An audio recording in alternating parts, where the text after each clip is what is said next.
what is humanity? Can it be lost? Can it be replaced? The developers of Stellar Blade use those exact 3 questions as the foundation for their game. And when I came across that, it stopped me, because those are the exact same questions NieR Automata has been asking for over a decade. Today we're going to go through the anime from the beginning to the end, look at every philosopher and every idea it pulls from, and figure out what argument this series is actually making.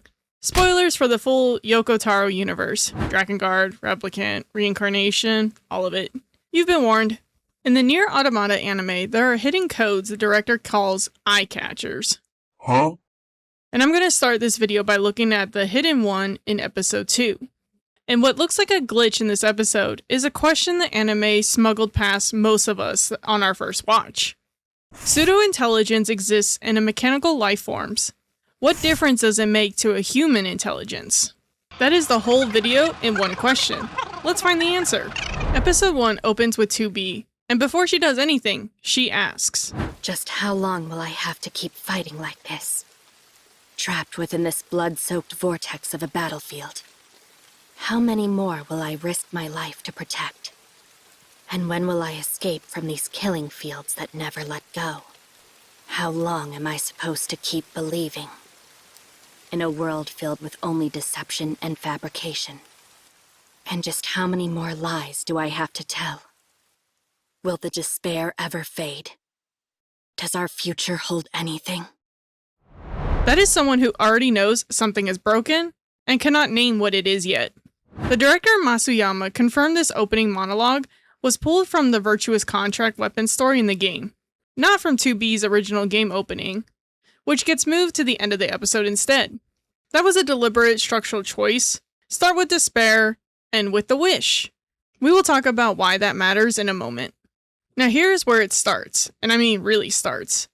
Because most people who watched episode 1 and saw a great action anime opening, what they missed was happening in between the glitch frames between scenes. Hidden in the hexadecimal code of the episode 1 eye catcher, put there by Masuyama as a reference to a chord from Drakengard 3, and then filled in with content by Yoko Taro, are 2 reports. The first report, androids are beings that repeat life and death. And then the word resistance just keeps repeating over and over again in the code. The second one, does the chain of reincarnation bring salvation or collapse? And here's the detail that stopped me. The word used in the original Japanese reincarnation is rine, and I hope I said that right. That is not a generic word for cycle. Rine is a specific Buddhist term. It refers to samsara, the wheel of death and rebirth, that every being is trapped in until they find a way to transcend it. The cycle of death, rebirth, and suffering. In Buddhist philosophy, all living beings are trapped in this cycle, repeating existence across countless lifetimes. Transcendence is the escape. NieR uses the Japanese word rine specifically, not a general cycle, but the concept precisely. The series is not asking a vague question about loops. It is asking whether the Buddhist cycle of death and rebirth, one of the oldest frameworks humanity has built for understanding suffering and meaning, brings salvation, or destroys everything. And it asked that question in episode 1 in a hidden code, before most of us even knew to look. There is something else in episode 1 that is easy to miss if you're not looking for it. The bunker, Yorha's orbiting base. The seat of all android authority is shown entirely in black and white. Everything on Earth has color. The bunker does not. Yoko Taro confirmed that this was intentional. The bunker has no organic life. Everything on it is considered, in his words, not alive. A headquarters for a military fighting in the name of humanity, drained of all color. A dead god's house. Friedrich Nietzsche declared that God is dead, meaning the collapse of the traditional values and belief systems that organize Western society. The vacuum left behind is the crisis. Without God, who decides what anything means? NieR's version, the God was never real to begin with, but the army fighting in its name is very real. 2B's monologue closes episode 1 with this. "Everything that lives is designed to someday end. We are perpetually trapped in a never-ending spiral of life and death. Is this a curse? Or some kind of punishment? However, if I am allowed to, I'd like to make a wish. all I want is for him to find happiness. She's not being dramatic. She's describing the actual situation. There is a god, or something calling itself that, behind the war she's fighting, and she already suspects it's not what it claims to be. That suspicion is going to take 12 more episodes to confirm, but she's already there. Now I want to talk about something that is easy to dismiss as a fun detail and is actually one of the most important things in the entire series. And I want to be clear, this is from the anime box set only. This is not in the anime itself. The box set materials includes a notice on the pod system's operation for Project Yorha. It reveals that the pod system is divided into 5 groups, A through E, each with a specific function. Group A is a Lunar Council of Humanity. Group B, Machine Lifeform Counteraction. Group C, Network Management. Group D, Project Implementation. Group E, Unit Record and Observation. Pod 042 is Group E, Unit Record and Observation. Its job is to capture the irregularities of Yorha Unit 2B until further notice. The record to be disposed of after the confirmation. So the pod that never leaves 2B's side, the one she talks to, the one that talks back, the one that is there for every quiet moment and every impossible choice, is officially a surveillance unit. It is assigned to document every time she deviates from what she is supposed to be. Now, there is a clear disc in the box set that has a hexadecimal code printed directly on it. When you decode it, this is what it says. Practice. Good morning. Good morning. Good morning, 2B. Good morning. Audio signal log received during creation of external recording media. The log does not name who recorded it, but we have a good guess that it's Pod 042 from Group E, the observation unit assigned to document 2B's irregularities. Pod 042 seems to be alone, practicing how to say good morning. That is not a malfunction. What this log is describing is a system doing something it was never designed to do, something it chose. Remember this. We're going to come back to Pod 042 many times across this video, because this tiny moment, a surveillance unit practicing good morning, is where one of the most quietly radical arcs in this series begins. Episode 2 is where the series puts its thesis on the table, and immediately starts complicating it. First, that Accord report we opened in the video with, the one asking, pseudo-intelligence exists in mechanical life forms. What difference does it make to human intelligence? That is not a rhetorical question. Accord is an observer who watches countless branches of this story play out. She's asking because she genuinely does not know, and neither does the series. Everything we're about to watch is the anime's attempt to find out. Episode 2 gives us our first picture book, and this one matters more than anything else in the first half of the series, because what it's describing is why machines are the way they are. Once, long ago, a volcano erupted. From the fires of the eruption, a god was said to have emerged. One day, the god appeared before the machines and said the following: consciousness, suffering, joy, misery, fury, shame, desolation, the future, the meaning of life. That god is P-33, or Beepy, a broken combat robot from NieR Replicant. And due to the events in Replicant, he is left with no camera, no motor links, no memory, just a single flickering consciousness refusing to give up. It rebuilt itself piece by piece, fused with other robots, evolved into something 50 meters across that burst through the ceiling of the robot mountain. Every machine village, every philosopher machine, Pascal's teaching children in his village, to Kierkegaard's cult building a religion, all of it traces back to one broken robot that refused to stay broken. Nietzsche's concept of the overman, a being who rejects the values handed to them by society or creators, self-determines, creates their own meaning, and passes that capacity for self-determination on to others. Not a Superman in the physical sense, a being that transcends the limits it was born into. Beepy is the Ubermensch applied to a machine. It rejected its programming, evolved beyond what its creators designed, and then spread that capacity for self-determination to others, exactly as Nietzsche described. hence the title, The Flame of Prometheus. In Greek mythology, Prometheus stole fire from the gods and gave it to humanity. Beepy stole consciousness from its creators and gave it to the machines. The parallel is not subtle. It is the point. And here's what that means for the rest of the series. Every machine we're about to watch asks a philosophical question, build a society, fall in love, throw itself into a volcano for a god it constructed. All of it is a downstream of this moment. Beepy is the reason any of this is possible. The second picture book opens in episode 2 with this. Its guise was visible. Its shape was visible. However, its soul was not visible, which mystified the machines due to an inability to see the soul. At the same time, the joy of learning about these kinds of things fulfilled the machines. And then we see a machine sitting alone on top of a tower of televisions, reading. Quick note, this picture book was not in the game. It was created specifically for this anime. On the television screen, there's corrupted text, and I had to stare at this for a while. My best reading of it is, my name is Plato 8. I am a general failure. Now, just to be transparent, that text is pretty heavily damaged, so can't be completely certain. Let me know in the comments what you think it says. Now take a closer look at the book this machine is reading. The title is written in Greek. I believe that is Phaedo? Plato's Phaedo is a dialogue about the last hours of Socrates, I think I said that right, before his execution, and specifically about whether the soul survives death. Plato's argument, the things we see and touch are just imperfect copies of something deeper and more real underneath them.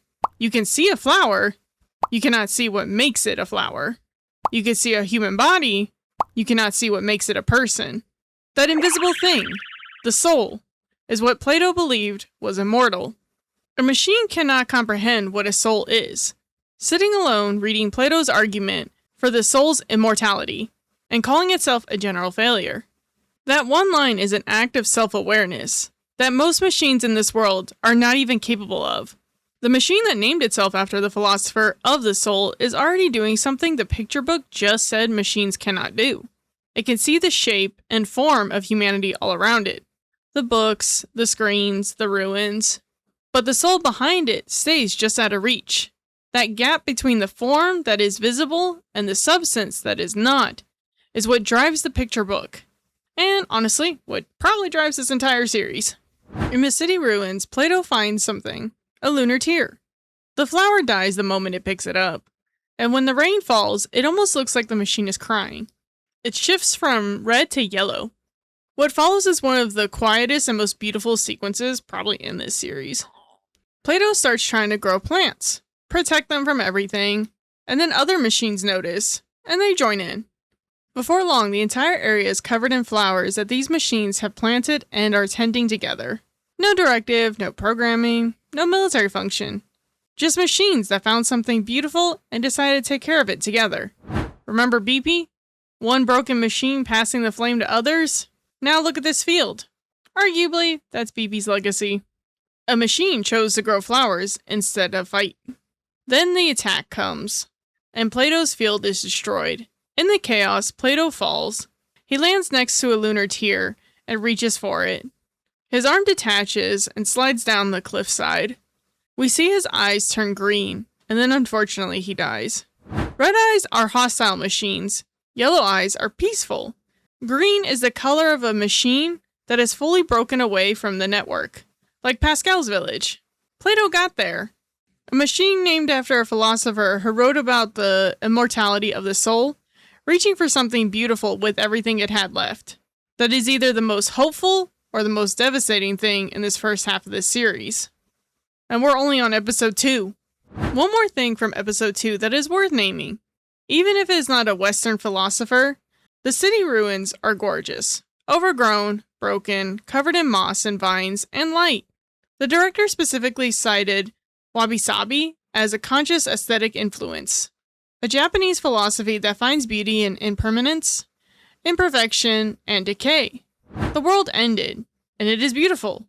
That tension is completely intentional. It connects to something the series kept coming back to, The idea that the meaning of the thing is not diminished by its ending. That something can matter even, maybe especially, because it does not last. Last thing for this section. The first ending song is called Antinomy by Amazarashi. Antinomy is not just a cool word. It is a specific term from Kantian philosophy. Immanuel Kant described an antinomy as two conclusions that each make perfect sense on their own, but that directly contradict each other. And no matter how hard you think about it, you cannot fully prove one wrong. His example, does the universe have a beginning, or has it always existed?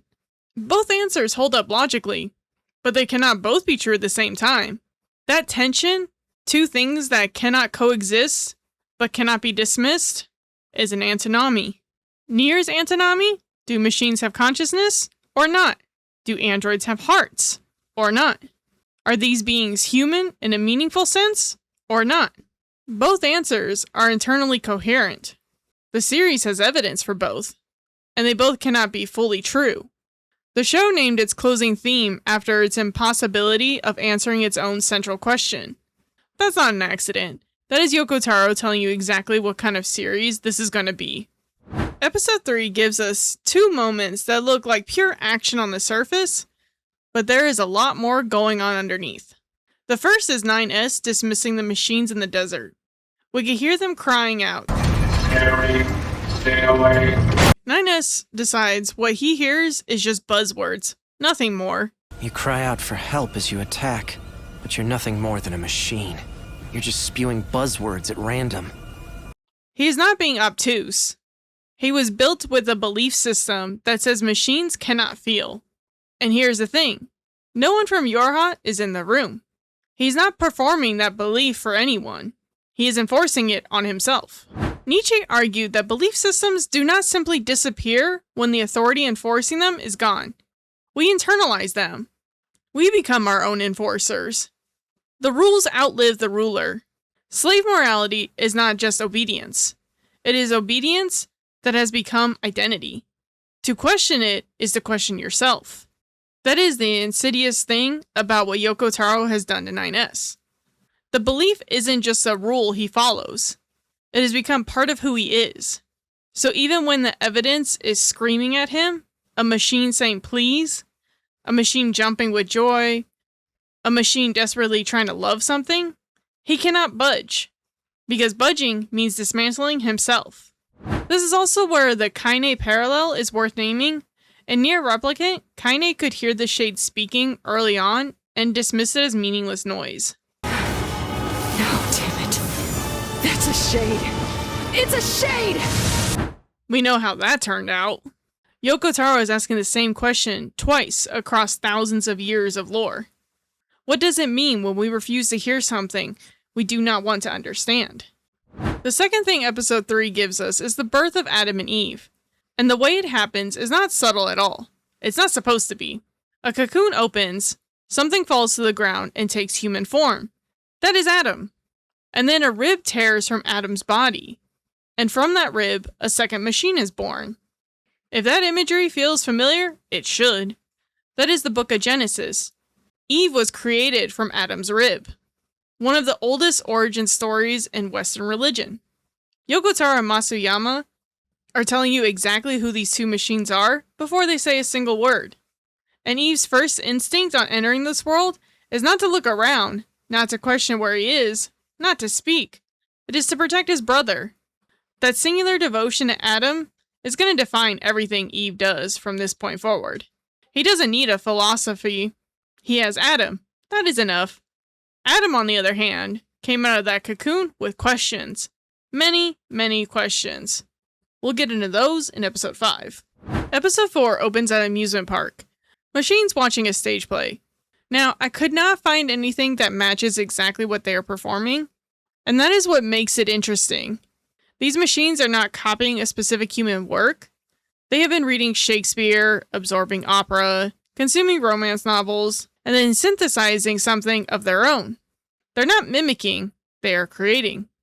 9S still cannot see it, and in the scene that follows back at the resistance camp, he's challenged directly by Jackass, who puts it plainly. Yes, but in due time, it might end up becoming a being that surpasses humanity. I think that's going a bit too far. Well, machine lifeforms have been changing a lot around here lately. Perhaps negotiating is our best course of action. There is precedence, after all. Even if we could understand them, our existences are irreconcilable. But a ceasefire would benefit both of us. Ceasefire? How is that going to help us reclaim the planet? Besides, what about our fallen allies? What did they fight for, if not victory? All of their hopes and dreams would be tarnished by a ceasefire. The mission given to us androids is to destroy machine life forms for humanity and regain control of Earth. But just how much longer are you willing to fight in a war that's been raging for thousands of years? I'll fight till every one of them has been destroyed. Funny, isn't it? We androids are stuck following orders while machine lifeforms are actually starting to become free. She does not argue with him. She just leaves that sentence in the room and walks away. And it sits there. Slave morality, in action. Challenged directly. The believer doubles down. Because the alternative is not changing your mind. It is reconsidering everything you think you are. Now to move on to Simone. And right before she appears on screen for the first time, 2 Accord reports appear. What is gained through vanity is meaningless praise. By believing so, are you not deceiving yourself? Those reports are the editorial on what we're about to watch before Simone even speaks. Before we get into what Simone represents, here's what Yoko Taro actually says about philosophy in this game. In his own words, people often say Automata is about humanity or philosophy, but honestly, I think that's just because it uses a lot of philosophers' names. I don't actually know much philosophy, but I enjoy philosophers as people. Many of them talk like geniuses, yet are walking disasters as human beings. And then he adds, in a sense, the game satires the philosophy and authority people hold sacred. But if those ironies and metaphors themselves carry some philosophical meaning, that's interesting too. So when you see a machine named Simone embodying everything the real Simone warned against, that is intentional satire. He confirmed it. He just doesn't call it philosophy. He calls it interesting. Who is Simone de Beauvoir? One of the most important feminist philosophers of the 20th century. Her central argument: society pushes women to define their worth through how they are perceived, through beauty, through being desired, through external validation. She saw this as a trap that causes people to erase themselves. When you define your entire existence through being seen by someone else, you stop existing as your own person. Now look at the machine who took her name. Her entire existence at this point has been built around transforming herself, consuming everything around her, to become beautiful enough to be worthy of Jean-Paul Sartre's attention. Every change she makes to herself is the exact trap that the real Simone spent her career writing against. And everything she hopes to gain from it is exactly what that first report names: meaningless praise. And then there is the hacking sequence. Simone is idolizing Jean-Paul Sartre, and in real life, Simone de Beauvoir and Jean-Paul Sartre did know each other. That connection is part of what makes this so pointed. But here's a choice Masuyama made, and I think it's one of the most devastating things in the first half of the series. During the entire hacking sequence, we never see Simone's face. Not obscured, not in the shadow, it's absent. There's nothing there. She consumed so much, transformed herself so completely in pursuit of being seen, and the result is that she has nothing left to be seen with. The philosopher who warned that you erase yourself through external validation is embodied by a machine who literally erased herself. Her final line after 2B defeats her, "I have become beautiful." I don't know if I agree with that. She kind of stopped existing at this point. Episode 5 opens with Adam and Eve at their table. Eve is questioning why they need to wear clothes. Adam explains they're mimicking humans, learning from them. And then the camera shows us what Adam is reading. Being and Nothingness, Jean-Paul Sartre's most famous work. The same name that Simone was obsessing over in the hacking sequence last episode. Jean-Paul Sartre's central idea: we're not born with a purpose. No God, no creator, No instruction manual telling you what you're supposed to be. You exist first. Then through your choices, what you do, what you refuse to do, who you decide to be with. You create your own essence. Your existence creates your meaning, not the other way around. Now think about Adam. He crawled out of the cocoon with no network controlling him, no alien creators giving him orders, no predetermined identity. He started from nothing, and he is sitting there reading the philosopher who literally wrote the book on creating yourself from scratch. He's not just reading existentialism, he is living it. And that is what makes him so fascinating and so dangerous. Because Sartre's philosophy gives you total freedom, but it also gives you total responsibility.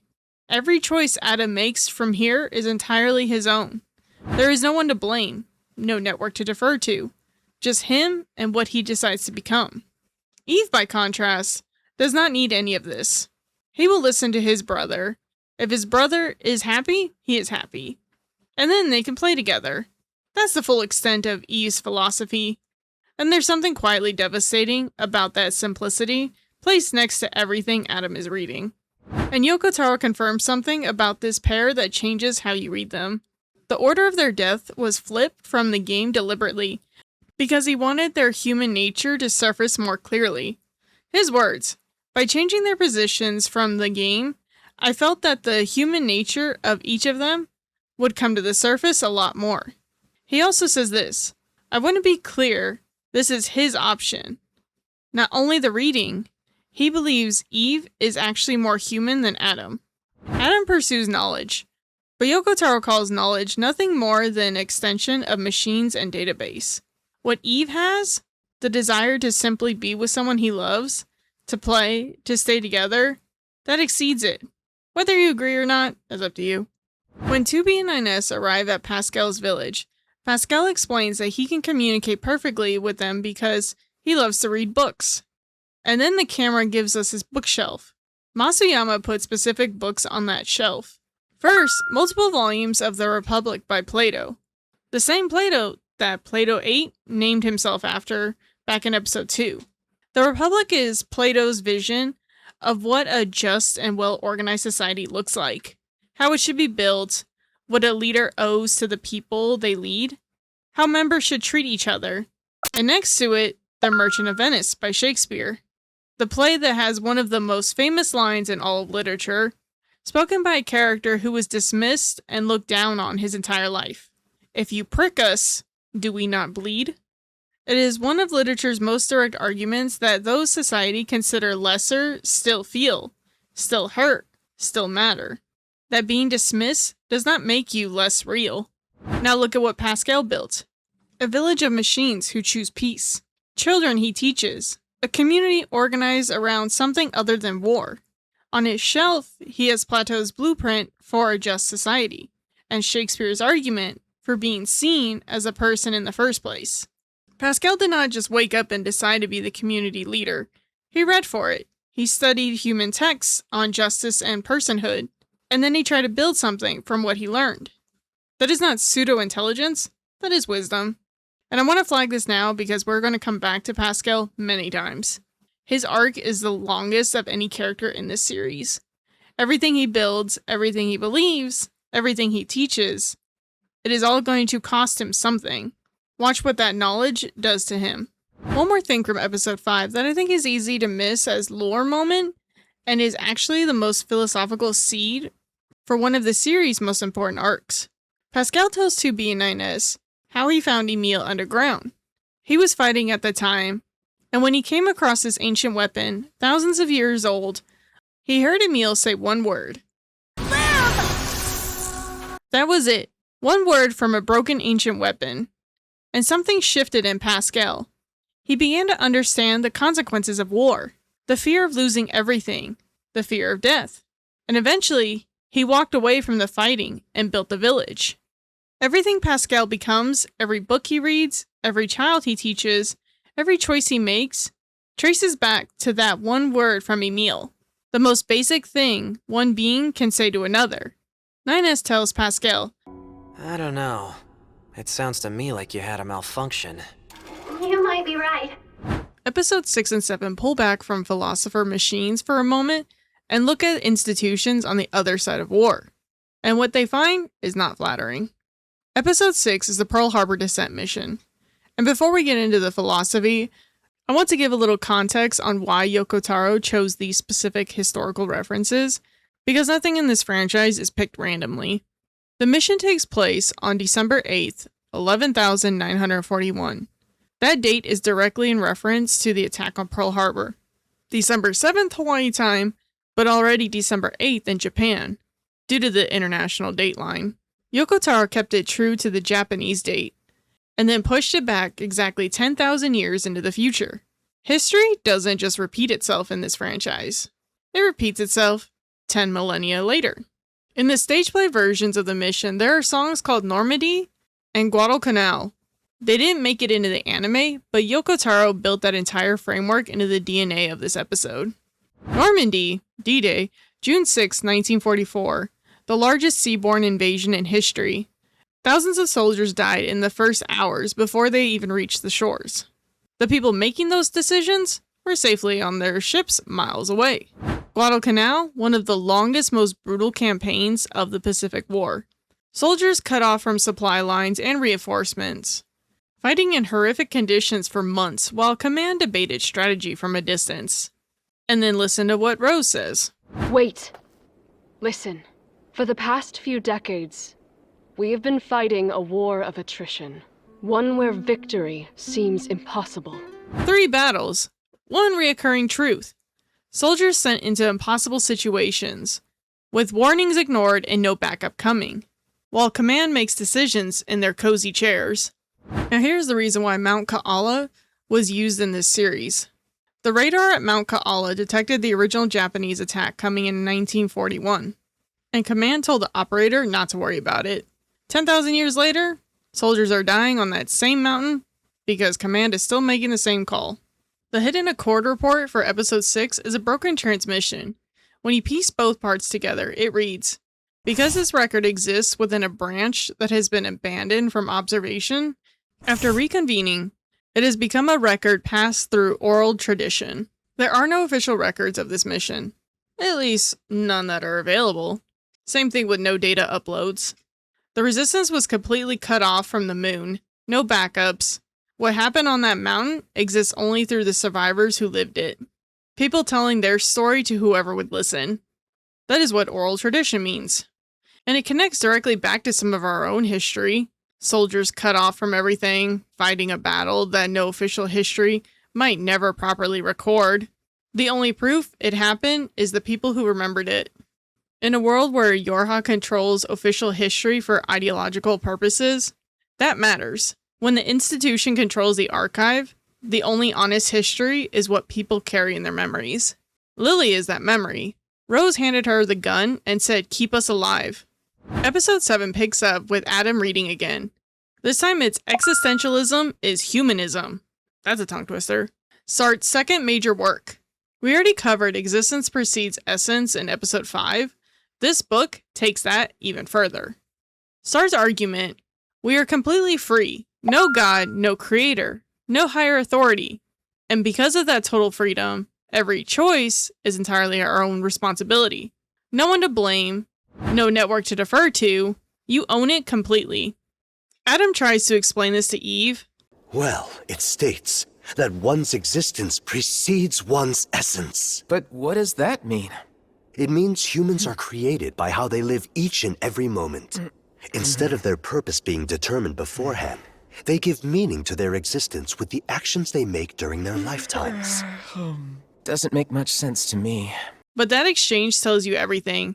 Adam is not just reading philosophy. He is building a justification for total freedom with zero accountability to anyone. A framework for everything he is about to do. Eve has no idea. Eve just wants to play with Adam when he gets back. The philosophical centerpiece of episode 7 is a conversation between 2B, 9S, and Pascal on the way to the Forest Kingdom. It starts with parts. Pascal mentions he can swap out his own components freely. 9S says androids wouldn't want to do that. And 2B asks a question that opens up everything.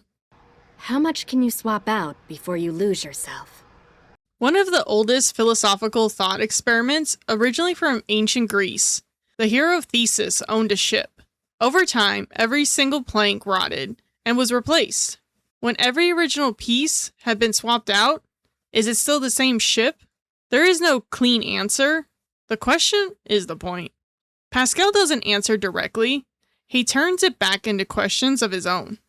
If you took the wings off a bird, would it no longer be a bird? If you took the antlers off a deer, would it no longer be a deer? What needs to remain to preserve oneself?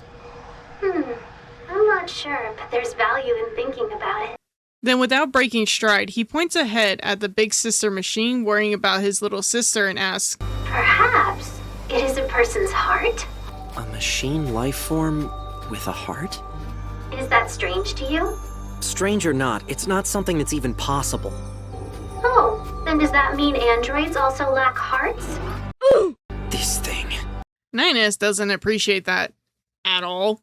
That is probably the most elegant philosophical checkmates in the first half of this series.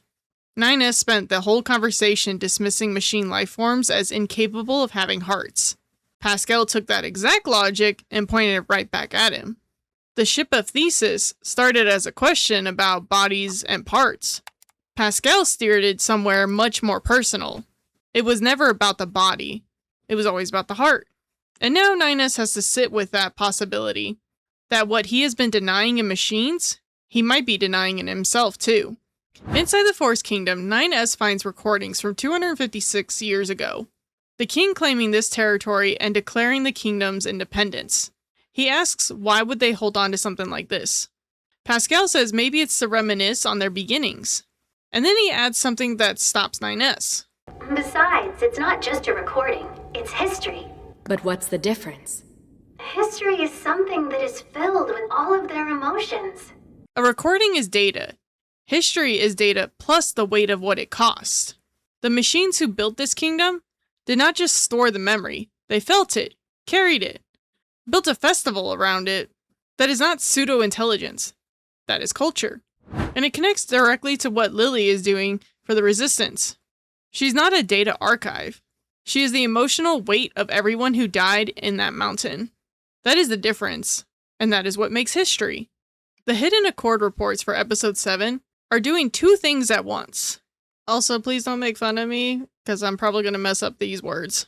What is interesting is that no matter the circumstances, a hierarchical relationship always forms like a thread naturally finding its order. For a being that has reached a certain level of intelligence, it is both a survival strategy and karma. George Hegel argued that the relationship between the dominant and the dominator is not static. The dominant party, through the labor and effort required to survive, develops genuine consciousness and self-awareness that the master does not. The slave engages with reality. The master does not have to. Over time, the power structure shifts. Look at what the Forest Kingdom is. Machines built as weapons who were dominated by their alien creators. Through 256 years of building a civilization, a kingdom, a succession, a culture of grief and memory, they developed something their creators never had. Genuine consciousness. Genuine history. Hegel's dialect in motion. The dominated party building something real through that act of survival. And then there is the karma observation. In Buddhist philosophy, karma is not just a cause and effect. It is the cycle you cannot escape. The smarter a being becomes, the more inevitable, it locks into hierarchical structures, whether it chooses them or not. Pascal's village looks like a community of equals, but Pascal is at its center. Yorha looks like a military, but someone is above Commander White. Adam and Eve look like equals, but Adam is reading, and Eve is waiting to be told what to do. Nobody escapes the thread. It just keeps finding its order. We've spent 8 episodes watching machines reach towards humanity. Growing flowers, building villages, naming themselves after philosophers, building religions. We have watched androids enforce a belief system that the evidence keeps dismantling. Episode 9 is where Adam takes everything he has read and points it directly at 9S. This is not a fight. This is a philosophical dissection. And depending on the viewer, this could be an uncomfortable episode to watch, because Adam is not necessarily wrong about very much. The episode opens with 9S trapped alone in a cyberspace full of locked doors. And then a voice begins to speak. Not Adam's voice, it's the machine network itself. At least that's what it seems like. Thousands of years of accumulated experience and evolved being into a single consciousness. And then, seamlessly, that voice becomes Adam. Because Adam is the accumulation of everything the machines have been building towards since Beepy lit the first flame. Adam has been watching 9S, studying him. He already knows the answers to every question he's about to ask. And his first move is to dismantle the foundation 9S stands on. Adam, you say? But a mere machine can't... You don't think a mere machine can speak of existence, do you? If so, then do you think you androids can? You're just puppets who can only act according to the orders you've been given. That is Jackass's line from episode 4. Funny, isn't it? We androids are stuck following orders, while machine life forms are actually starting to become free. Pascal's entire village as a counter-argument. Every Accord report since episode 1. Said out loud, directly, by the being who spent most of the time studying what androids actually are. 9S tells him to shut up, because somewhere underneath that anger, he knows Adam is not wrong, and he can't handle it. Then Adam shifts. He stops arguing philosophy, and he gets personal. Perhaps you do have a will. Perhaps you do have desires. Yes, you harbor a vile desire. One you've never shown anyone. One that slumbers deep within your heart. And the more you try to hide it, the more that distorted darkness grows. 9S screams at him to stop. Adam says there's no use in denying it. For all who live as slaves to desire. And then Adam drags 9S into an empty room and whispers in his ear. You think of how much you want to be. In the game, this is just shown as text on screen. Now, the debate in this community about what the blank word is has gone on since the game came out. Love, kill, save, fuck, something else entirely. I've seen every argument. But here's the thing I keep coming back to. I don't think Yoko Taro is ever going to tell us what that word is. Pretty sure that's also intentional. Because the point of this scene is not the word. The point is, Adam found it. Sigmund Freud argued that our minds contain desires and feelings too dangerous or painful to consciously acknowledge, so we suppress them. But suppression does not make them disappear. They persist in the unconscious, shaping our behavior, pressing up against the surface. The more forcefully something is pushed down, the more powerful it pushes back. 9S has had his memory wiped so many times that his feelings towards 2B have been compressed or distorted into something he cannot even name himself. Whatever is in that blank, love, grief, rage, all of it simultaneously, he has never been able to look at it directly. He has been pushing it down every single time. Adam found it, dragged it into the light, and said it out loud. Having it named is worse than having it hidden. That is why 9S screams for him to stop. And then the door shuts. This episode is also where something Yoko Taro confirmed in interviews becomes impossible to ignore. The visors Yorha units wear represents being blinded to the truth. They cannot see it, and the operators back on the bunker cannot speak the truth. So what we keep hearing throughout this series is characters screaming at each other to shut up, because nothing is blocking their ears. They can hear the truth, whether they want to or not. 9S has been yelling shut up since episode 3. Every time a machine says something that challenges the belief system, every time Adam names something he has been hiding. Shut up, shut up, shut up. The visor keeps him from seeing it. Nothing stops him from hearing it. And Adam knows exactly which truth to say out loud. When 2B reaches Adam's playground, the copied city, funny enough, it's underground beneath a Square Enix building in Shinjuku. At least that's what the coordinates say in this episode. He shows her something preserved in the boxes. His creators, the alien beings who built the machine lifeforms. They are dead, destroyed centuries ago, by the machines themselves. Adam explains it simply. The machine lifeforms evolved. Their intelligence grew within the network until it far surpassed their creators, and then they eliminated them. Yet again, Hegel's argument about the dominator and the dominated. The dominated party, through the effort and labor required to survive, develops genuine consciousness, and capability that the master does not. The slave engages with reality, the master grows dependent. Over time, the power shifts. The slave surpasses the master. The machines were built as instruments of war. Through thousands of years of conflict and evolution, they became something their creators could no longer understand, let alone control. Hegel's dialect played out across a millennia. The slave surpassed the master, and then they eliminated them. Adam frames it using Darwin's language of natural selection, the stronger evolved species replacing the weaker one. I'm sure a lot of you are familiar with this. Darwin's theory, species evolve through variations in selection. Those better adapted to their environment survive and reproduce. Those that cannot adapt are replaced. Darwin and Nietzsche describe the same event from different angles. Darwin sees mechanisms. The stronger species replace the weaker ones. Nietzsche sees meaning. The will to power cannot be stopped, only directed. Adam sees both and chooses Nietzsche. He's not describing a biological accident. He's describing an inevitability. And then he turns to humanity, which he finds infinitely more alluring than the aliens, because the machines destroyed their creators and found nothing interesting there. But humanity was different, complex, contradictory, impossible to fully understand. The riddle that Adam has been trying to solve since he crawled out of that cocoon. And he makes an argument about humanity that is worth sitting with. That's right. At the core of humanity lies conflict. They live to fight, steal, and kill. Humanity is conflict. 2B fires back at him that he knows nothing about humanity, but Adam has read everything humanity left behind. And what he found at the center of it all? After Plato, Sarte, Darwin, Shakespeare, love letters, weapon stories, war records, religious texts, is this. And I want to be upfront here. Freud is one of the most contested figures in all of psychology, and his theories have been heavily criticized over the years. But his concept of death drive is worth naming because of how well it maps onto what Adam is describing. Sigmund Freud proposed that alongside the instinct for life, pleasure, and survival, there exists an equally fundamental drive towards destruction, aggression, and conflict. Not something external to human nature, something built into it. He called it Thanatos. No, not that Thanatos. The death drive. Freud himself found it deeply uncomfortable. He did not want it to be true.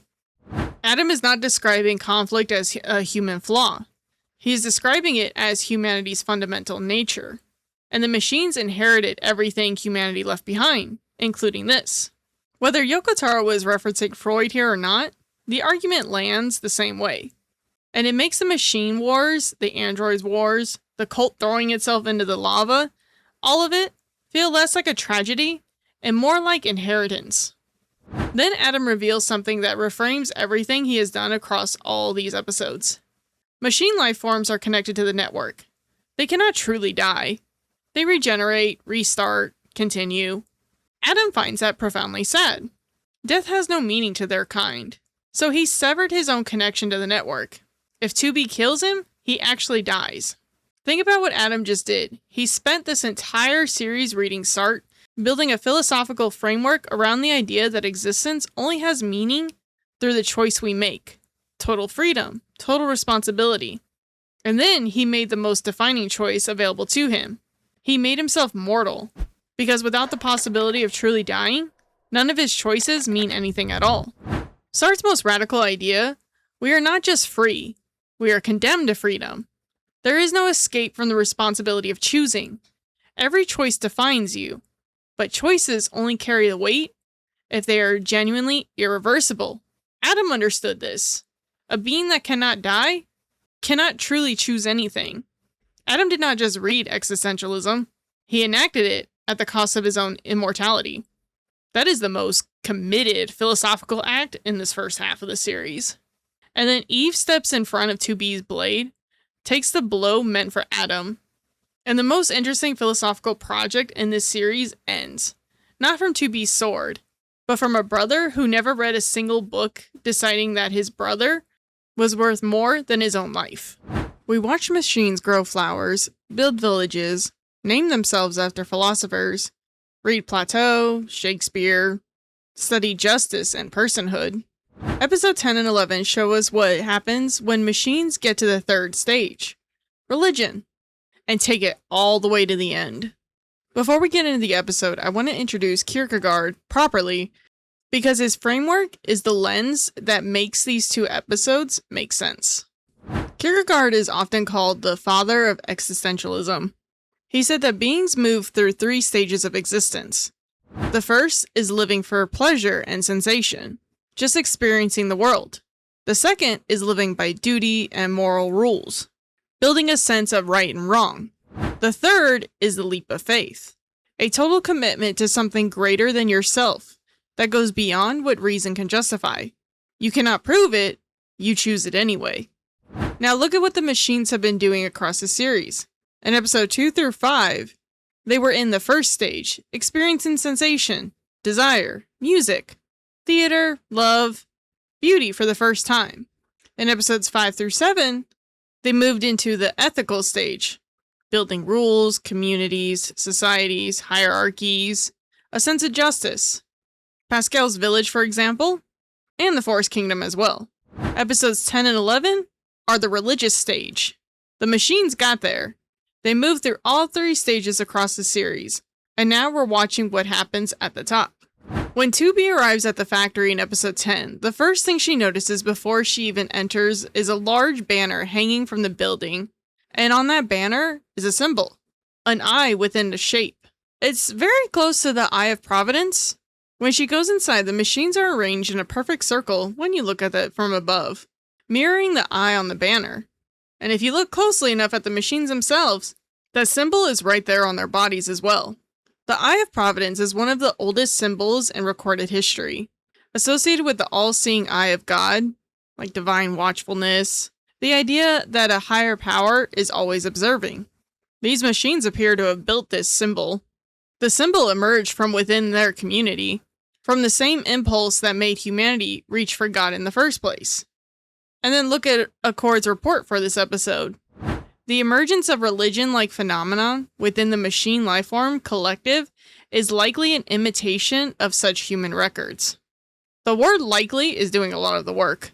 Accord has watched countless branches of this story, and what we just watched was not surface-level copying. This is something that grew from within. At what point does imitation become something real? It almost seems like Accord isn't certain either. There is a robed machine of this congregation who greets 2B and speaks on the group's behalf. We have realized the existence of a higher being called God. In the name of God, I echo his words of wisdom that all existence must be equal. All existence must be equal. That is a specific theological claim, not just a philosophical one. And it comes from a congregation that named himself after the philosopher who described the leap of faith. Now, what is interesting is the Kierkegaard machine actually doesn't seem to be able to test that leap of faith himself because Adam kicked his head off. Or maybe that is his sign of his leap of faith. What do you think? 2B is surrounded. The machines begin combining, I guess, and then they charge towards her. But instead, they fly straight past her, and then they did a leap into the lava. But then we hear the machine say this. We will die and become as Eve. And then on screen it says, we shall be released from suffering. As they melt into the lava, we hear them say goodbye. This is Kierkegaard's leap of faith, taken completely literal. These machines built an entire religion, the banner, the eye symbol marked on their own bodies, the robes, the peace treaty in God's name, and then threw themselves into lava because their God told them all existence must be equal, and they chose to become equal with Eve through death. That is both tragic and a pretty dark, fitting interpretation of Kierkegaard's philosophy you could possibly imagine. The philosopher who said the highest stage of existence is total commitment to a higher power, embodied by machines who committed completely, past the point of no return into the volcano. And the word released matters. Kierkegaard wrote at a length about despair, the condition of not being yourself, of existing without truly becoming who you are. These machines built a religion, found a god, and made a leap. In their framework, they were not dying, they were finally arriving. Whether that is faith or tragedy depends entirely on whether you believe what they believed. Also in episode 11, Commander White is denied backup by the Council for the 18th time. The Council tells her something the anime never explains. As I'm sure you're fully aware, we are not allowed to rest until we attain God through means of Process 11. Don't lose sight of your role in this project. What Process 11 refers to is never explained in the anime. I've gone through every available lore source I could find and never found a definitive answer. If you know, let me know in the comments. What we do know is that the Council, a fabricated server with no actual humanity behind it, is telling the commander of Yorha that obtaining God is her mandate, a constructed institution demanding its soldiers find something it built a religion around. The death of God inverted one more time. After the Council dismisses the commander, she simply says, I see. So the cycle continues. That line is easy to read as exhaustion, but it could be something else entirely. Commander White has watched this play out before. Same requests, same denials, the same soldiers dying on the ground while command debates from safety. She knows exactly what this is. She knows the god she is fighting for may not exist. She knows what Project Yorha costs, and she keeps going anyway. Bear with me for a moment because I want to jump back to the very beginning of episode 11. There is something there that deserves its own space before I move on to the next section. Episode 11 opens with Waltz for Flowers and Puppets, a piece created specifically for this anime, composed by Kunuyuki Takashi. And while the music is genuinely beautiful, what is happening underneath is not so much. Machines are tearing apart androids, blood is covering the flowers, and a waltz playing over all of this. Then the song gets stuck on a loop. The most beautiful piece of music in this episode begins to repeat against its will. Flowers being destroyed. You could almost say the puppets are the androids built to serve a dead humanity, being torn apart. And then there's a waltz on loop. The cycle made audible. I don't necessarily think that's what they intended, but it could be. I ended there deliberately because that image, a cycle that cannot stop, playing out against a soundtrack of something beautiful, is exactly what episode 12 is about to recontextualize. We've spent 11 episodes watching machines grow towards humanity, reaching, evolving, building culture and faith, and grief and love. And we have watched androids fight them for it. Episode 12 is the midpoint of this series, and it tells us why. Not through 2B or 9S, through a voice 9S hears at the bottom of this pool of water, a voice he recognizes as his own. Before 9S sinks, we need to talk about the Red Girls and what they tell him.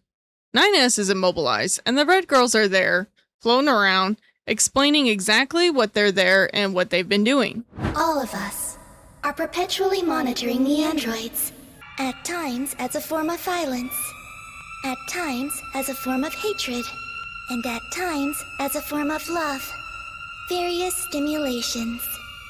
We provided diverse trains of thought, a colorful array of logic, to machine life forms.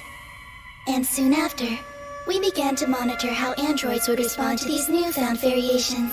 Plato ate reading Fido on his tower of televisions. Pascal studying the Republic and the Merchant of Venice before building his village. The Kierkegaard machines constructing a religion from within. The machines growing flowers, performing plays, writing love letters, building kingdoms. The Red Girls were behind it all, feeding diverse trains of thoughts into the machine network, and watching what grew. This was never random evolution, it was an experiment, and preparations are now complete. Everything we've watched for 11 episodes was seeded, observed, and they've been watching the androids respond to it the whole time. 2B and 9S are not just soldiers in a war, they're data points in something much larger than either of them. The Red Girls give 9S something before he sinks. With this, preparations are now complete, and that's why he must be given the gift of clarity, the fruit of truth. The fruit of truth, that is not casual language. That is a direct reference to the Garden of Eden, the forbidden fruit of the tree of knowledge.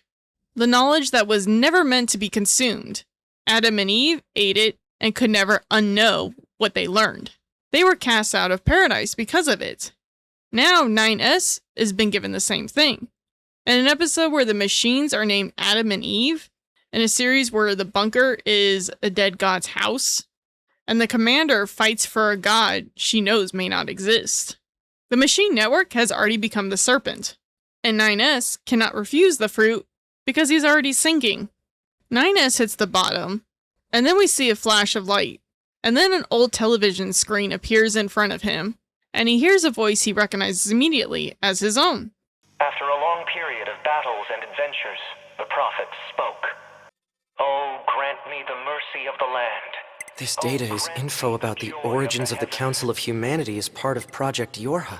Wait, isn't that backwards? From my yoke of iron, That means the Council of Humanity is... led to salvation.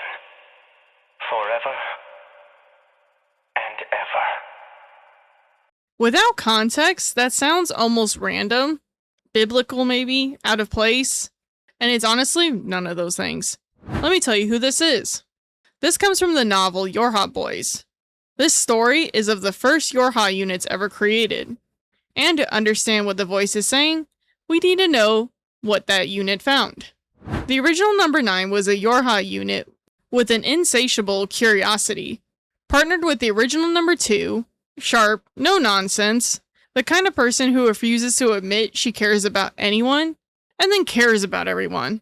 Together, they were as close to family as androids could get. Number 9's curiosity led him somewhere he was never supposed to go. He hacked into the lab server, and he found the truth. First, the black boxes inside every Yorha unit, the ones described as revolutionary fusion reactors, the power source that makes androids function, they're built from repurposed machine lifeform cores. The enemy they've been fighting for thousands of years is literally part of who they are. Yorha units are not would-be humans built to reclaim humanity's world. They are built from machine technology. The distinction between android and machine, the one 9S has been defending since episode 3, does not exist at the most fundamental level. Then he found something even worse. The Council of Humanity on the moon is not real. It is a fabricated server. Humanity has been extinct for some time. The entire war, every android who ever died fighting for the promise of humanity that would one day return, has been fighting for a lie. And behind that lie is Zinnia, the android who created the Yorha units. Essentially their father, their teacher. The one who hesitated when number 2 asked if she could have a name someday. He hesitated because he already knew they would never get names. You do not name something you're planning to use as a sacrifice. Here is what the original number 9 did with what he found. He did not defect, he did not destroy the system, he designed a loop. He installed a backdoor in the bunker, a timer that would eventually make it vulnerable to machine infiltration. When it activated, everybody aboard would be destroyed. Everyone who knew the truth would be gone, and the lie of humanity's survival would be preserved forever, so that every generation of androids after him would have a reason to keep fighting. He called it Project Yorha. And then number 2 killed him, because she had to, because he asked her to, in his own way. He left her no other choice, because he knew she was gentle to find the resolve unless he forced the situation. His last words were, "But know that we'll both be rebuilt. I'm glad though. At least this got me killed by you." He was rebuilt. They met again, over and over again, until one day they finally fade away. The secret of humanity still held tightly to their chests. Now we might be able to make more sense of this weird dialogue. The full dialogue, taken directly from the anime subtitles, reads, "After a long period of battles and adventures, the prophet spoke. Oh, grant me the mercy of the land. Oh, grant me the joy of the heavens. Release me from my yoke of iron. Thus shall our souls be saved, forever and ever." Now let's go through it. After a long period of battles and adventures, the prophet spoke. He is the prophet, not a god. The one who built the god. The one who found the truth and set everything into motion. He is narrating his own story in third person, kind of in a language of scripture, because that is the only framework that fits what he did. Oh, grant me the mercy of the land. Oh, grant me the joy of the heavens. The mercy he never received. A name. A place to belong to. A reason to exist beyond being a weapon built to maintain a lie. Remember Zinnia hesitating when number 2 asked if she could have a name someday? He already knew. You do not name something you're planning to use as a sacrifice. Number 9 knew that, and he is asking out loud, in the language of prayer, for the thing he designed himself to never have. Release me from my yoke of iron. The iron yoke is Project Yorha itself, the loop installed, the cycle of being rebuilt and killed and built again. He's praying for release from the very machine he built and set into motion. He's not at peace with it, he's asking to be freed from it. And the prayer will never be answered, because he designed it that way. Thus shall our souls be saved. Not his soul, our souls. Every android who will ever fight and die for a god he fabricated, he built a salvation he will never personally reach, and he called it ours. Forever and ever, the language of religious promise. Eternal, unending, spoken by the man who designed the expiration date. He's not speaking in biblical language by accident. He created the religion, I think. He knows exactly what God costs, and he is describing his own story in the language that fits, the language of the thing he built. That is what 9S hears at the bottom of this water. Not random scriptures, it's a confession. Now let's talk about what the original 9 is doing philosophically, because depending on which question you ask about him, you get a completely different answer. Who is Camus? Camus argued that humans seek meaning in a universe that provides none. His answer was not to stop seeking, but to build meaning anyway. Knowing the universe will never confirm it. Did number 9 find meaning in the world that has none? Yes. He knew God wasn't real. He built one anyway, because without it, the androids had nothing to fight for. That's Camus' idea, taken about as far as it could go. Not just searching for meaning, but manufacturing it, and handing it to the people who need it. Nietzsche declared that God is dead. The collapse of belief systems that organize society, leaving a vacuum. Number 9's version is the opposite. God was never real, but the vacuum already existed, so he filled it. Did he choose to fill that emptiness instead of just letting it sit there? Yes. The system Yorha runs on doesn't persist because anyone believes. Commander White told us that herself. It persists because the alternative is despair. He understood that, and he acted on it. 2 different philosophers, 2 yes answers. So far, this sounds like a man who did something almost noble. But there's a third question, and the answer to that one is no. Can't believe every person has worth simply because they exist, not because of what they can do for someone else. His rule? Never treat another being purely as a tool. Did number 9 treat the Yorha units as people who mattered in themselves? No. He treated them as instruments. Zinnia hesitated when number 2 asked for a name, because he already knew none of them would ever get one. Number 9 understood exactly what that meant, and built the system anyway. Every generation of Yorha born after him was designed to die for a lie he created.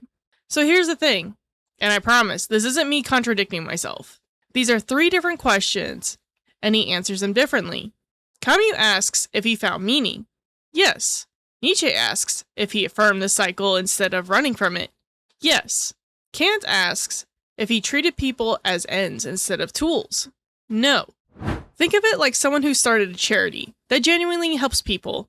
That part is real and good, but behind the scenes, they're underpaying and overworking the staff who actually run it. The charity doing really good doesn't erase the exploitation, and the exploitation doesn't erase the good the charity does. Both things are true about the same person at the same time. That's number 9. He built something meaningful, and he built it by using the people as instruments.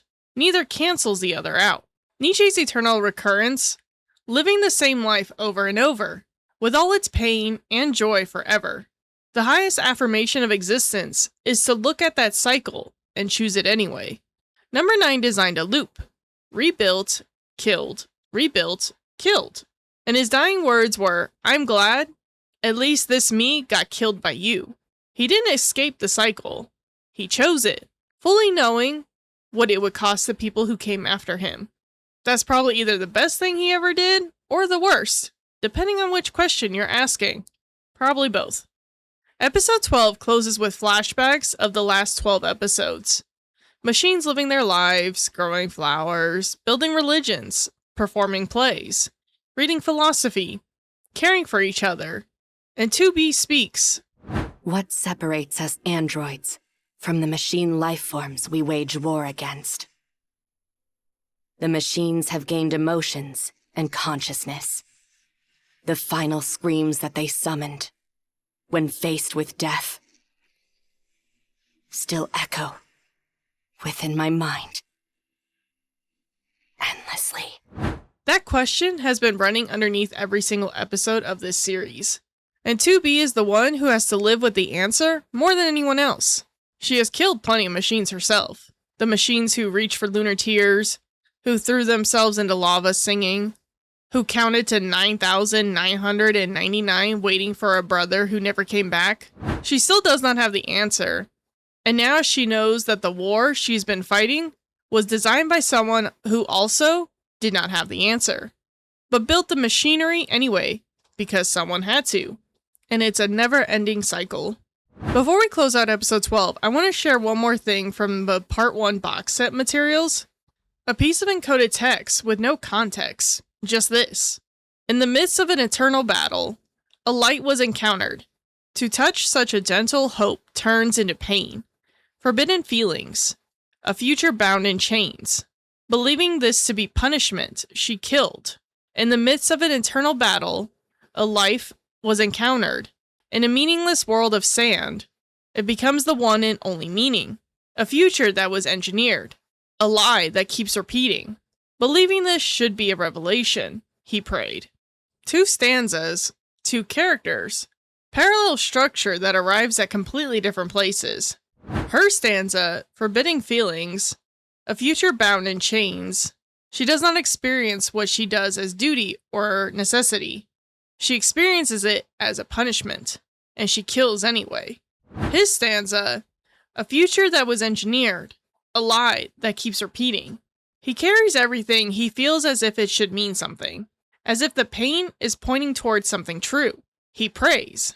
And that line, in a meaningless world of sand, it became the one and only meaning.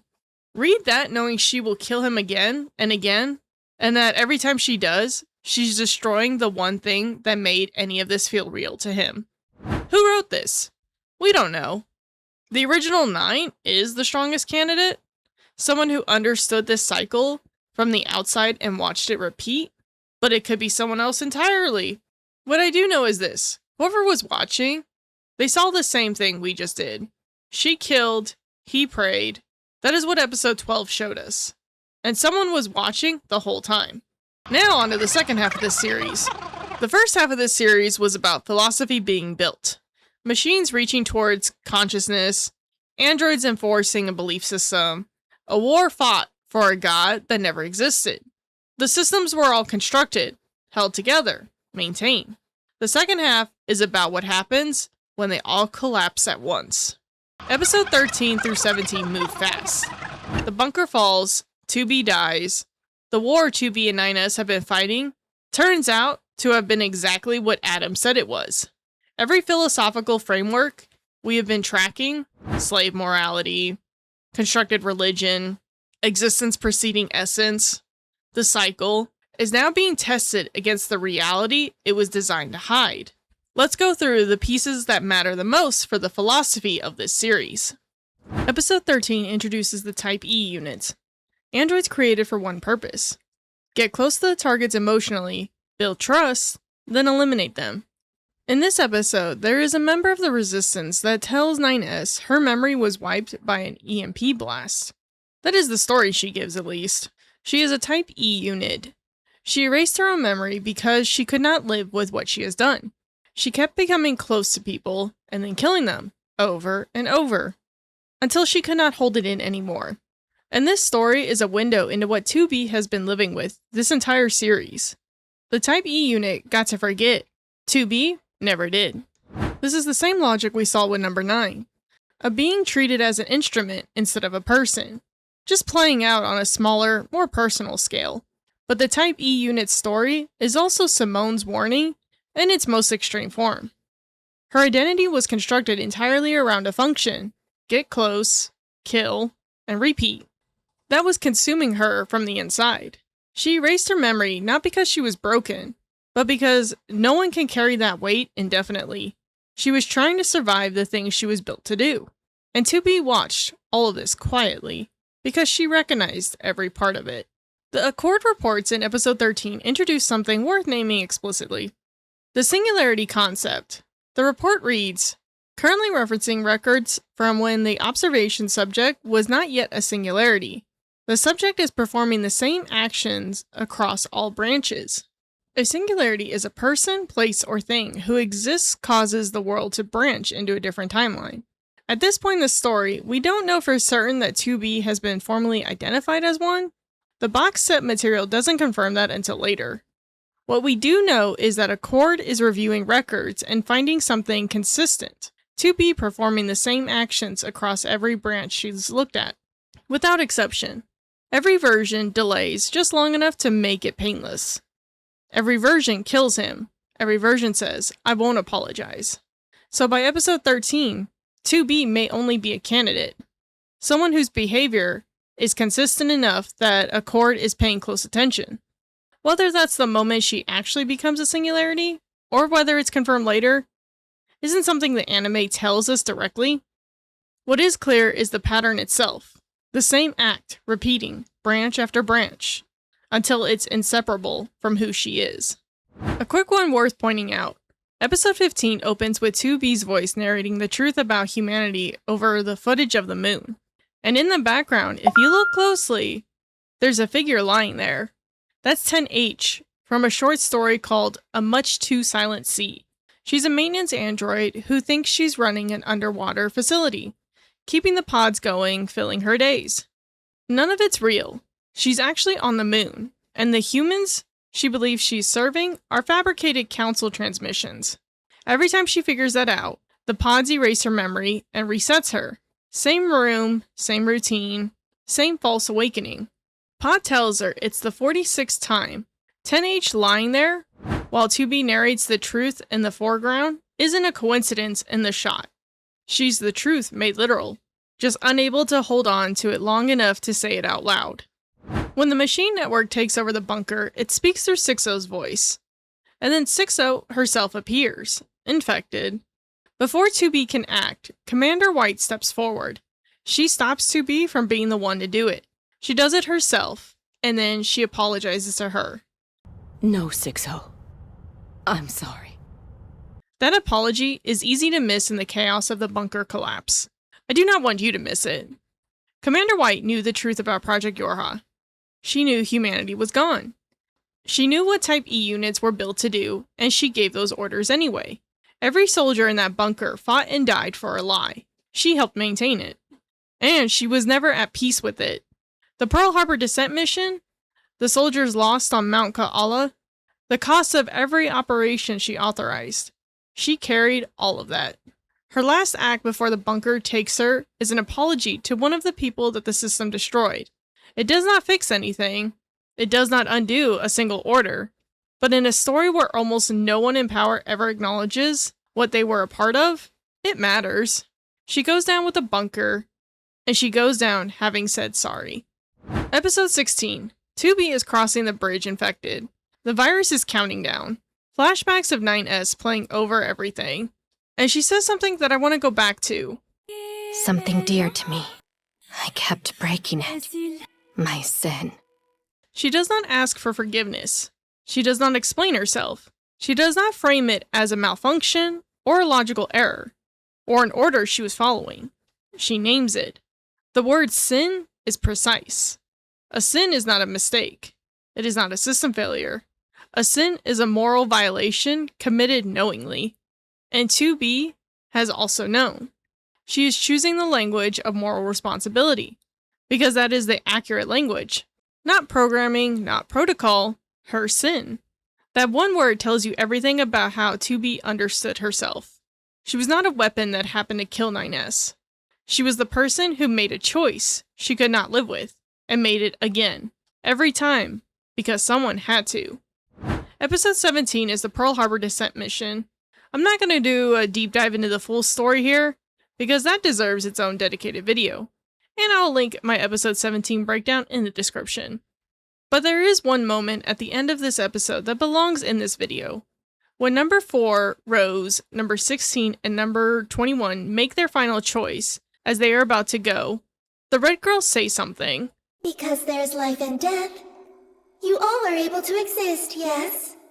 George Hegel argued that opposites require each other to exist and to have meaning. Light needs darkness, joy needs pain, life needs death. They're not simply contrasting forces. Each one defines the other. Without the possibility of one, the other loses its meaning entirely. The red girls are not just taunting them. They are making a philosophical observation. The sacrifice we just watched only meant what it meant because it cost everything. Rose jumping in front of that blow, Rose giving them names with her last breath, number 16 and number 21 choosing to fight, knowing they already lost. Without the possibility of losing each other, without death being real, none of it would have mattered at all. The red girls are right, and that is what makes it so hard to hear from them. A2 erased her memories because she could not carry them. But they are still there. The sacrifice happened. The cost was real. And because it was real, it mattered. One more thing worth flagging here. Pod restores A2's erased memories without her asking him to. She deleted them deliberately. He put them back. And the anime never addresses what happens after that. Whether A2 even realizes he restored them, whether she is grateful, whether she is furious, or whether she simply does not care. It is kind of left unresolved, but I think the fact that it is left open is intentional. A2 spent years running from everything she witnessed. Pod handed it all back to her. What she does with that is her story to carry now. Now, one note before we start. Masuyama confirmed that Pascal's past, including the Pearl Harbor descent mission and his history with number 2, was added specifically for the anime to deepen the overall story arc. It was not in the game, it was built in from the beginning of the planning. I flagged Pascal earlier, I told you we would come back to him, and this is where we do that. Pascal's philosophical arc runs from episode 5 all the way to episode 21. It is the longest single character journey in this series, and it is structured as a tragedy in the classical sense, not because bad things happen to him, but because the thing that destroys him is the very thing he built to protect others. To understand where he ends up, we need to understand who the real Blaise Pascal was, because the game Pascal starts as almost the opposite of his real counterpart. And now we're seeing NieR Pascal's story line up with the real Pascal. Blaise Pascal was a 17th century philosopher, mathematician, and theologian. He is most famous for Pascal's wager, the argument that we should act as if God exists because the cost of being wrong is infinite, while the cost of belief is finite. But what defines his philosophy more deeply is his view on humanity. We are fragile, insignificant, caught between the infinite and the nothing. His most famous line, "The greatness of human being consists in their ability to know their own wretchedness." Recognizing our fragility, our capacity to be hurt, to lose things, to die, is what gives us meaning. Without that awareness, there is nothing to protect. Game Pascal is full of faith, optimistic. He believes in the goodness of machines and androids. He built a village from philosophy books and hope. He is everything the real Pascal's worldview says you should not lean on too hard. Certainty, idealism, the belief that if you build something good, it will stay good. His arc is the story of being proven wrong, and arriving at the very end, at exactly the position the real Pascal described. In episode 5, we established Pascal's bookshelf, Plato's Republic, The Merchant of Venice. He did not wake up one day and decide to become a community leader. He studied it. He prepared. But the thing that actually started his arc was not a book. It was one word from a broken ancient weapon deep underground. Pascal tells 2B and 9S how he found Emile. He was still fighting when they crossed paths. And he heard Emile say the one word. That was it. One word from something thousands of years old. Still running, still alone, still going. And something shifted in Pascal. He began to understand the consequences of war. The fear of losing everything. the fear of death, and eventually, he walked away from the fighting and built the village. Everything Pascal becomes, every book he reads, every child he teaches, every choice he makes at the end, traces back to that one word. The most basic thing one being can say to another. We covered the Ship of Theseus conversation in episode 7. But I want to return to one thing Pascal said in it that matters more now than it did then. 2B asks, what needs to remain to preserve oneself? He already knew the answer before he asked the question. I think he's always known. Everything he built in that village, the community, the teaching, the peace, is his answer to that question made physical. The heart is what needs to remain. He built a place designed to protect it. In episode 18, A2 wakes up in Pascal's village after the bunker falls. The children try to help her. Badly, sweetly, completely without any idea of what they're doing. Pascal eventually comes in and sends them off. And A2 asks why the children are always so terrified. And Pascal explains what he taught them. Oh, right. The children only act that way because I taught them about fear. You did? Yes. I've been doing my best to teach the children in the village about all sorts of emotions and knowledge. Among them, I taught them fear is the most important idea to protect themselves from harm. I tell them it's important to know what it means to be scared. But why? Because if they don't know, they won't have a fear of dying. This is a significant detail. In the game and the novelization, Pascal teaches the children fear, but not specifically the fear of death. The anime makes that change deliberately. He explicitly taught them to fear dying, to understand that life can end. That loss is real. This is Pascal moving toward the real Blaise Pascal's central insight. Recognizing our fragility is what gives us meaning. Without the awareness that we can be hurt, that we can lose things, there is nothing worth protecting. Pascal taught the children fear because he believed it would help them understand that their lives mattered. Remember that. Remember why he taught them. While A2 is recovering in Pascal's village, something happens that I do not want to skip past. The children gather around her, and at some point, this android, who spent 4 years alone, who has had no purpose except destruction, tells the children to cherish the family they have. That line comes from someone who has spent 4 years knowing exactly what it means to not have that. A2 did not choose to teach them. She could not help it.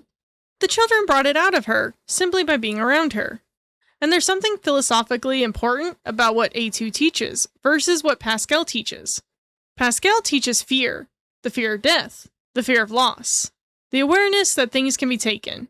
A2 teaches the other side of that same truth, what it feels like to already be alone, to have already lost everything. She is the lesson Pascal's philosophy was trying to prevent. And the children loved her anyway. When hostile machines begin moving towards the village, Pascal does something that should be impossible for who he is. He picks up weapons, and he stands next to A2 ready to fight. The pacifist who built an entire philosophy around never raising weapons, standing beside an android who has spent the 4 years destroying everything she could find. Both of them moving against their own nature for exactly the same reason. Pascal cannot show this on his face. He is a machine. He has no facial expressions. But the choice is the expression. He does not need to show you what he feels. He shows you what he does. And what he does is stand there with weapons in his hands to protect the children he taught to fear losing things. Because he taught them well, and now he has to live inside that teaching. Sadly, the village is attacked, the machines defending it fall. The children survive and are moved to a container at the resistance camp for safety.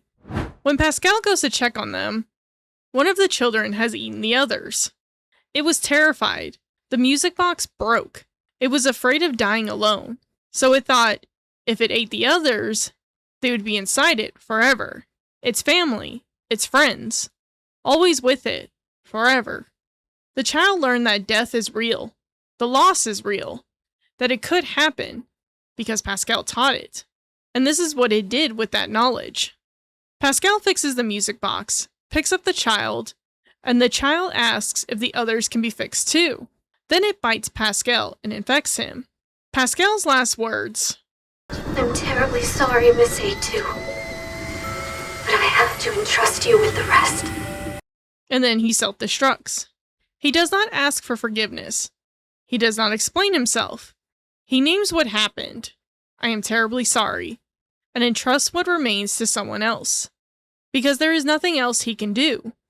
The greatness of human being consistent in their ability to know their own wretchedness. Pascal finally knows it. He built a village on peace.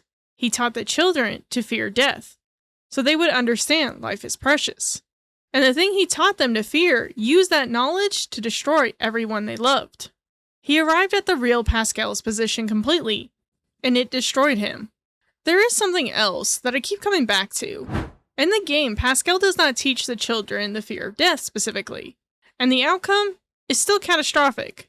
In the anime, he does teach it explicitly, because the real Pascal's philosophy told him that recognizing fragility is what gives life meaning. He changed his approach. He gave them the knowledge he believed would protect them, and it still destroyed everything. There was no winning, not because he made the wrong choice, but because the fragility was always going to be the problem.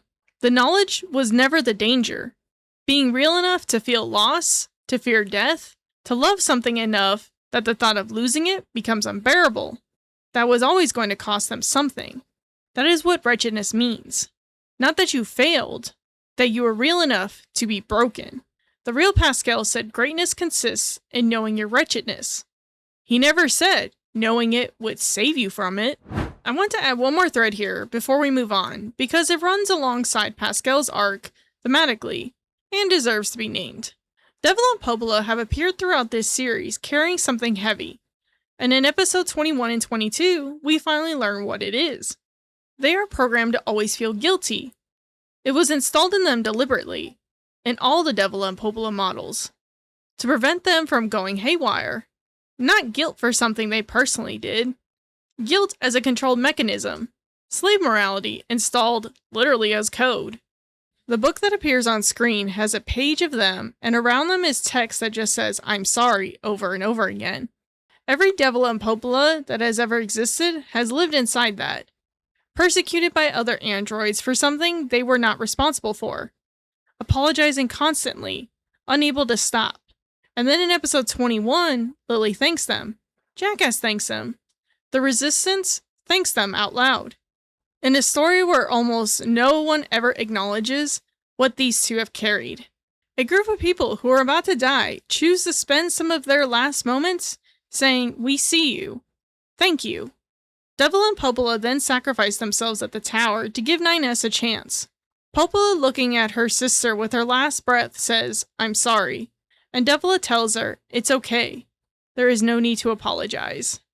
The machine programmed to apologize forever, told by the person who loves her the most, "You don't need to apologize anymore." That is a philosophical thesis of their entire arc, and it arrives quietly in the middle of everything else collapsing. The second half of this series tracks two characters moving in opposite directions, and the contrast between them is the most direct answer the series gives to the question we have been carrying since the opening. A2 spent 4 years hunting machine life forms. She lost her family, and she made a promise to destroy every machine she could find. That was her reason to keep going. And then she ended up in Pascal's village, and something she never asked for started pulling her in a different direction. She moves towards life. 9S spent his entire existence reaching towards something, curious about everything, devoted to one person, and then that person was gone. He moves towards destruction. Same series, same ending, opposite directions.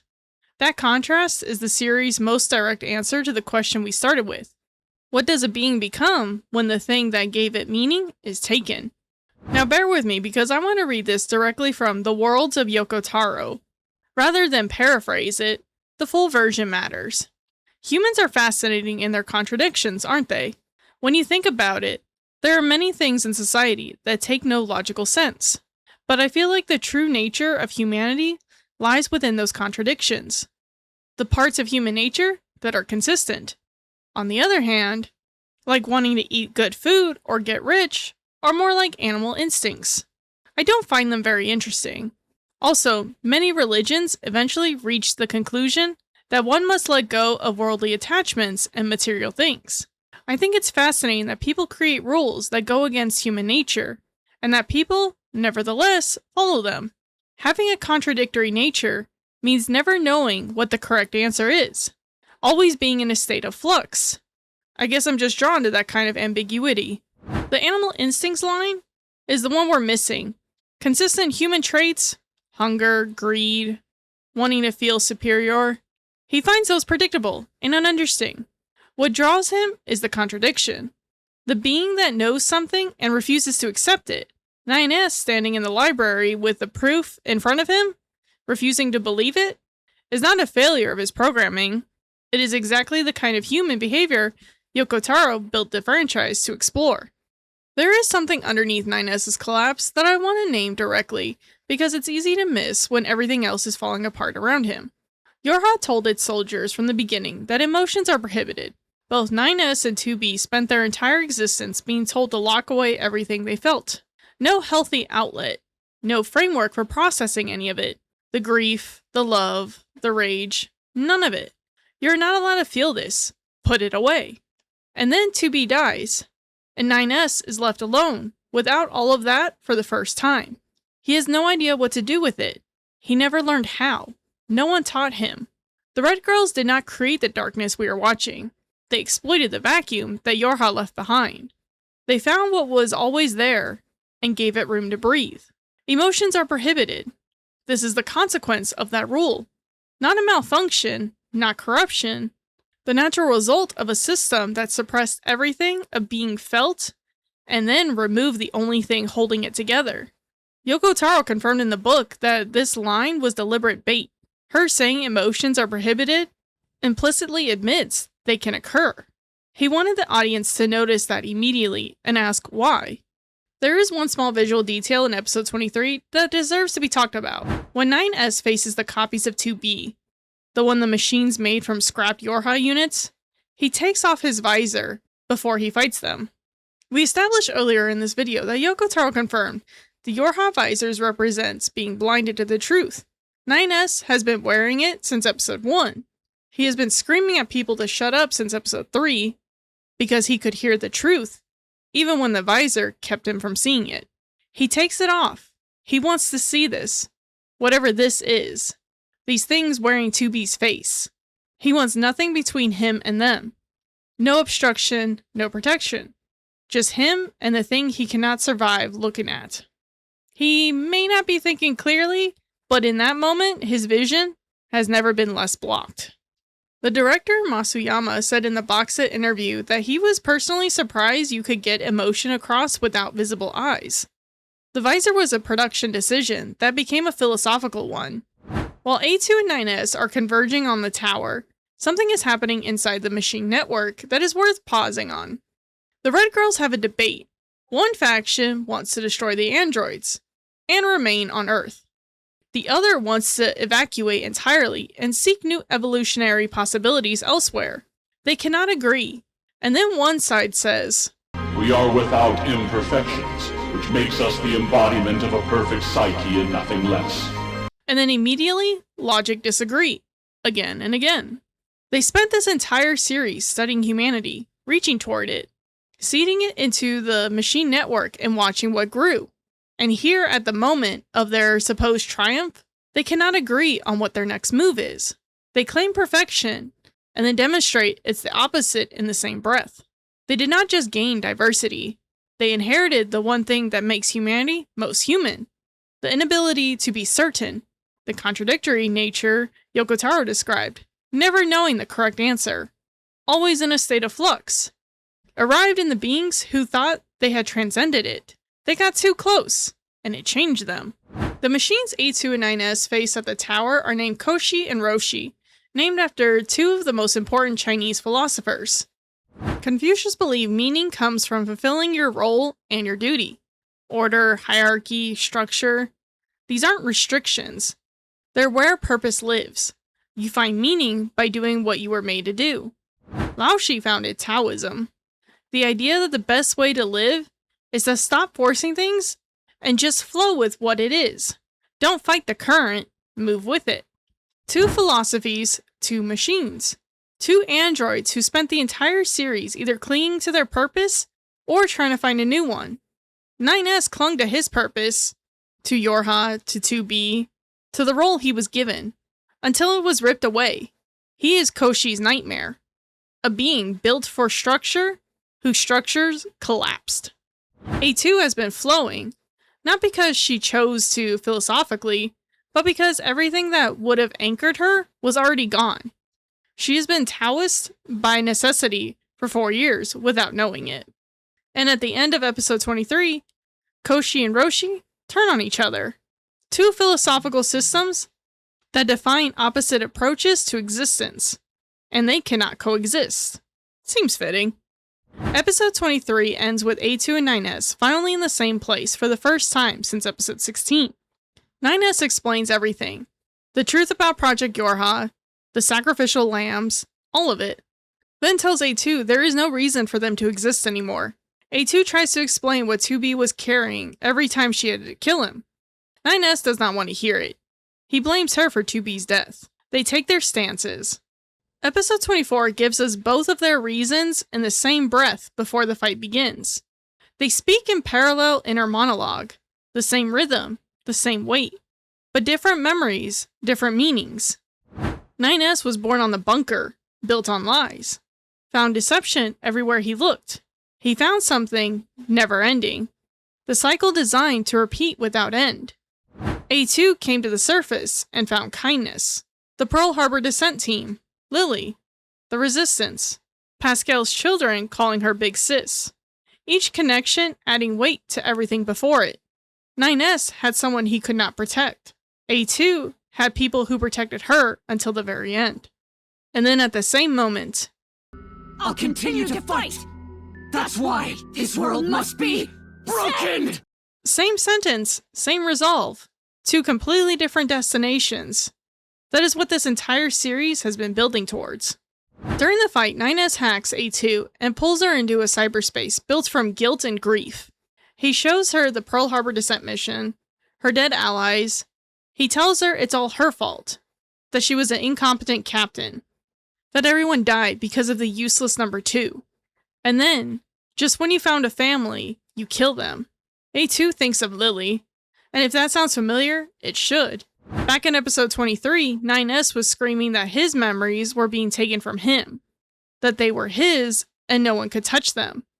Now he's doing exactly that to A2, using the most precious thing someone has left as a weapon against them. Whether that is the infection, or where 9S has arrived, the parallel is impossible to ignore. But then something shifts. You hear him stop accusing. You can hear him break down. He says Yorha are cursed. There is no reason for them to live. And then you hear him begging. Someone please help me. He is not a villain at the end of this. He is someone who needed help for a very long time, and never received it. And then something appears in the darkness. A white glow. A box. Number 4 telling A2 to live on without them. Her own voice from episode 17 answering Rose's question about the meaning of life. To protect everyone. Because she wants them all to stay together. And then Lily. Thank you, Risha. 9S pulled A2 into a space built from guilt and accusations. And what answers it is not darkness meeting darkness. It is warmth. The memories of everyone she has ever loved, reminding her she is not alone. She absorbs it. The space lights up. This is also the moment Black Box by Lisa begins to play. The opening theme, about the heart that makes you alive. Playing the exact moment A2 finds her reason to live again. A2 says she has never been one to give up. Pod finds a gap, she throws her sword and stops 9S. And then 9S says, "Thank you for..." The cyberspace then shatters. Before we get to the beach, Yoko Taro made one specific change to the final episode worth naming. In the storyboard, 9S was written as a full villain. Yoko Taro intervened and adjusted the portrayal. His note, he deserves a little bit of pity as well. He did not change the images, just the dialogue delivery, but it changed everything about how that scene reads. and Masuyama had his own piece of the puzzle. He came up with the idea of the white box, the light that appears in the darkness, to give the cyberspace sequence a proper ending. Then he played Black Box by Lisa over it. When Yoko Taro saw it in the finished episode, he said, and I'm quoting directly, "So unfair. This is so unfair, Masuyama." That is a creator being surprised by his own franchise. That is what a good collaboration looks like. They are taken to a beach from the ending credits theme. Pod explains that because of 9S's hacking, the memory realm has been fused together by force, creating a space that should not exist. What remains of 9S is there, fragments of his past memories around him. And in that empty space, 9S speaks. I was anxious. A soldier just born who was now being thrown out into the world alone. With nothing to rely on and no God to believe in, I was alone. And so, that's why I was so happy I could be with someone like 2B. It was like I gained a family. Martin Heidegger coined the terminus thrownness, later developed by Sarte, to describe the condition of being cast into an existence without choosing it. No instruction manual, no predetermined purpose. You arrive in a world already in motion, with no say in the circumstances of your arrival. The question is not why you were thrown. The question is what you build from where you land. 9S was thrown into existence, with insatiable curiosity and no anchor. Finding 2B was the anchor. She was the meaning he built from where he landed. Every question, every mission, every small moment, organized around her. The beach is where what is left of him ended up the second time he was thrown, with nothing to build from. I spent a long time trying to find deeper meaning in the beach imagery and the moon overhead. These interviews do not address it, and it may be just what it is. An accidental space where what remains of 9S is waiting. Sometimes not everything needs a deeper reading. Leave your thoughts in the comments if you see something that I missed. One of the Red Girls appears before A2 at the beach. She explains they do not want to fight the androids anymore. After studying humanity so closely, after gaining diversity and contradictions, and the inability to be certain, they arrive somewhere unexpected. They say something worth sitting with. Those feelings, the solitude, the hesitation, the anxiety, they are not unique to androids. Machines have them. Humans had them too. The tower was originally built as a cannon, to destroy the server on the moon, to rob the androids of their very foundation. Instead, they will fire an arc, load their memories inside, and begin a new adventure, in a new frontier. And we see them all, Adam, Eve, the machines from the desert, the Kierkegaard machines, Pascal, the children. They know the journey could end in empty space for eternity. They go anyway. Arthur C. Clarke's 1953 novel follows alien beings who guide the last generation of humanity towards something beyond what humans can fully understand. The children leave Earth entirely and become part of something larger. It is both an ending and a beginning at the same time. The adults who remain behind can only watch them go and wonder what they've become. Episode 18 of this anime is called Childhood's End. Yoko Taro did not just name an episode after the novel, he built the machine's entire final arc around it. The last generation loading their memories into the arc and launching it into the unknown. They do not know what they will find. They accept they might drift through empty space forever. They go anyway. That is the most hopeful thing any being in this series has done. Not because the outcome is guaranteed, because they choose the unknown over the comfortable nothing. They tell A2 they would accept it if she killed them here and now. But there is another way. They invite her to come with. She does not know what to say, and then they are gone. A2 asks Pod to heal 9S. Pod cannot remove the virus. A2 says there is another way to save him. She will take care of it. Pod tells her, in a very technical way, he does not support any method that would hurt A2. She laughs, says, "Well damn, you aren't half bad," and asks Pod to take care of 9S.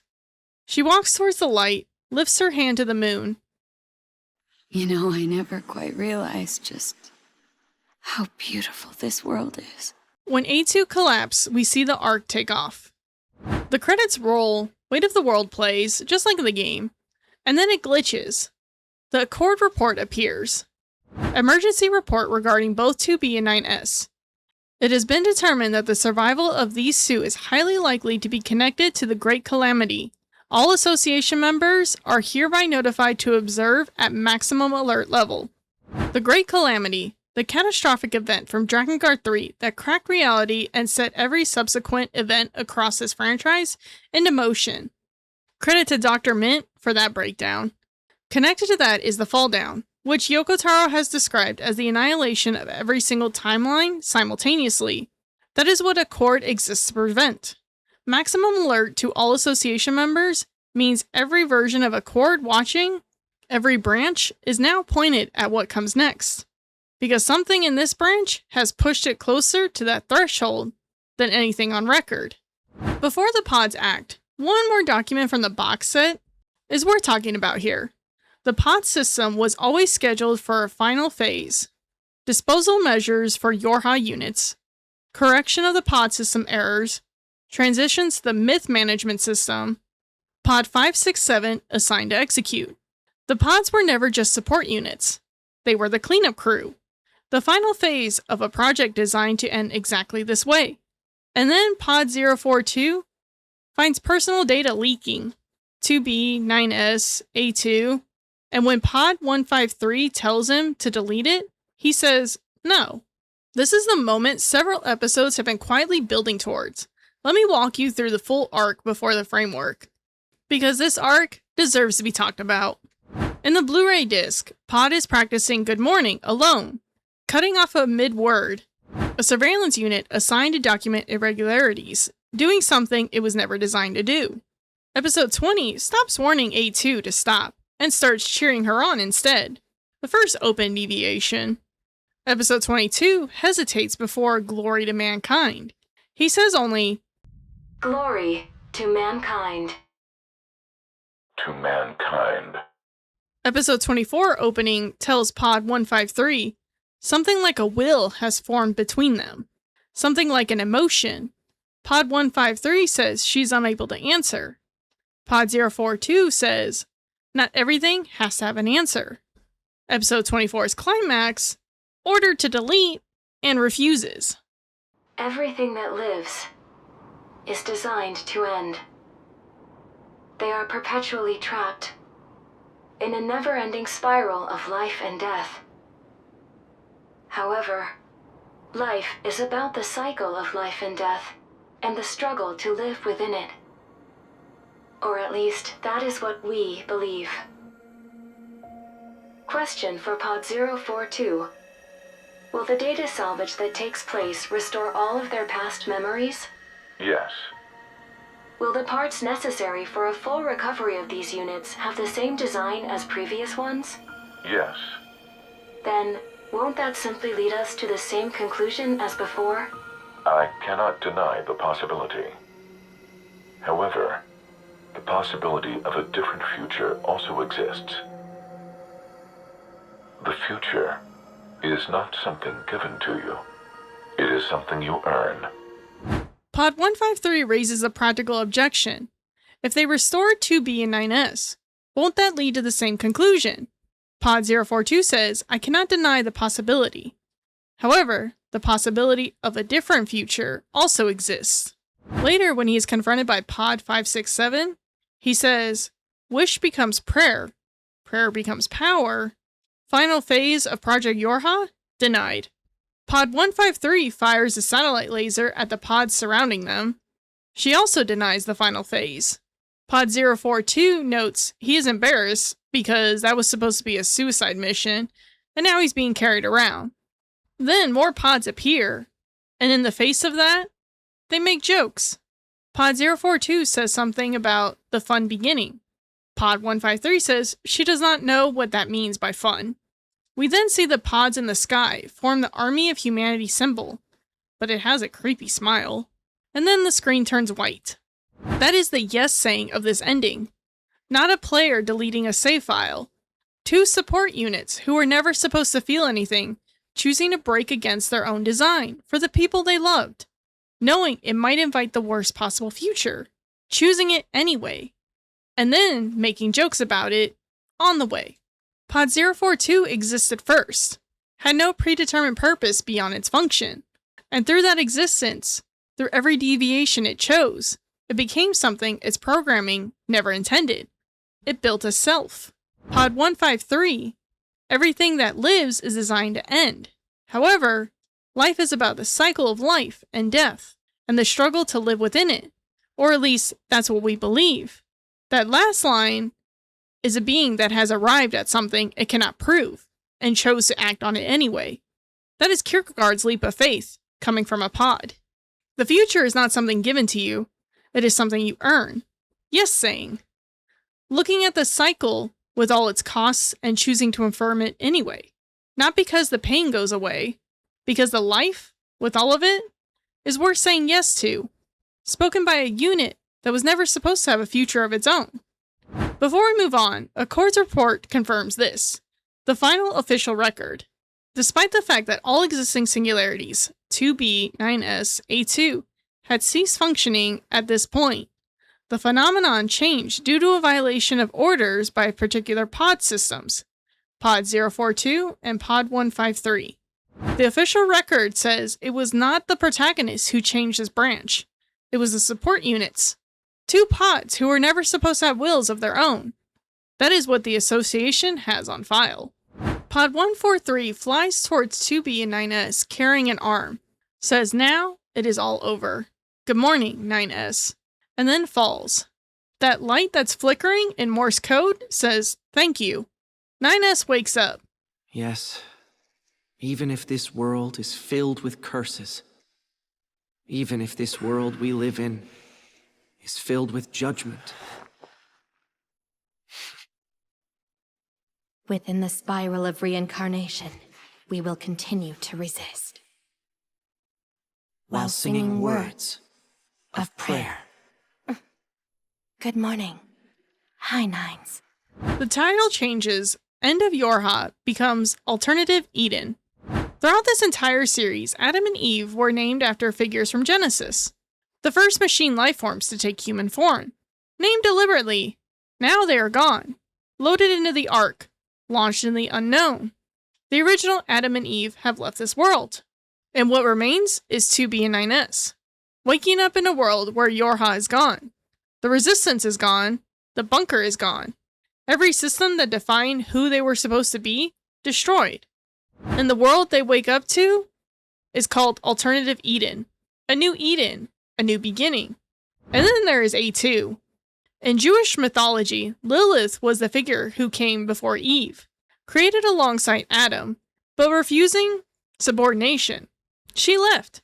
She existed outside the sanctioned order entirely. She survived on her own terms. A2 spent 4 years as a deserter, outside of Yorha, outside of every system that tried to define her.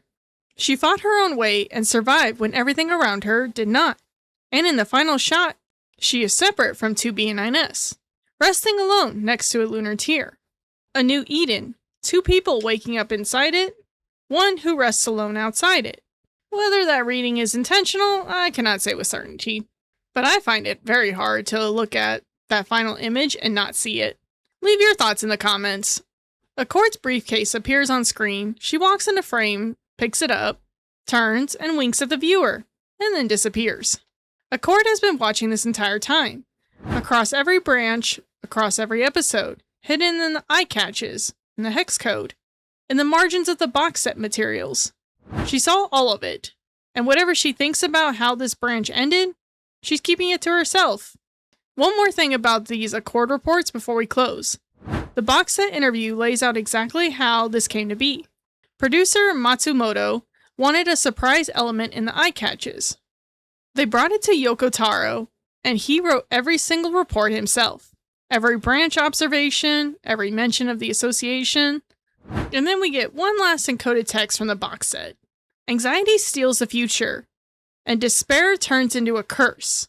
That is why I gave the children a god they needed. Everything must go according to plan, because it is my duty to save this world. However, not everything went according to plan. Due to a single thread of thought, a negation of the given plan, An unplanned will choose to break free from the cycle of reincarnation, even if that means inviting the worst possible future. Someone gave children a god they needed. Not the god, a god they needed. Function, not faith. One unplanned thought broke everything, and a will chose to leave the cycle of reincarnation entirely. Now, 2B's line again. Within the spiral of reincarnation, we will continue to resist while singing words of prayer. 2B chooses to stay within the spiral, push forward anyway. The unknown voice describes a will that chose to leave it entirely. Same concept, opposite direction. The series does not tell you which is right. I don't think it ever will. We open this video with 3 questions. The ones the developers from Stellar Blade use as a foundation for their game. The ones that NieR Automata has been asking for over a decade. What is humanity? Can it be lost? Can it be replaced? We also open on something hidden in hex code in episode 2. A question Accord put there that most people miss on their first watch. Pseudo-intelligence exists in mechanical life forms.